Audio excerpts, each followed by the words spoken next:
ان کو قید کرنے کا حکم دیا۔ ان کو جب پتہ چلا تو یہ وہاں سے نکلے اور ایک غار میں چلے گئے۔ کتا بھی ان کے پیچھے پیچھے لگ گیا تھا۔ ایک چرواہا تھا، اس نے جب پوچھا تو انہوں نے بتایا تو وہ چرواہا بھی ان کے ساتھ ہوا۔ تو اس طرح یہ ٹوٹل 7 افراد اور ایک کتا یہ غار میں چلے گئے۔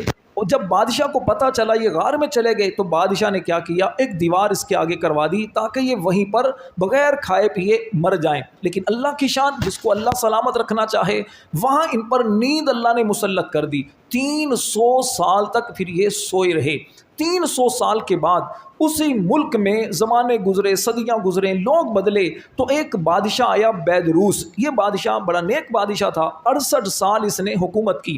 اس کے آخری زمانے کے اندر لوگوں کے اندر قیامت کے بارے میں شکوک و شبہات پیدا ہونا شروع ہو گئے۔ ایک فتنے لوگوں میں پیدا ہوئے، لوگ کہنے لگے قیامت کوئی چیز نہیں، مرنے کے بعد کوئی نہیں اٹھایا جائے گا۔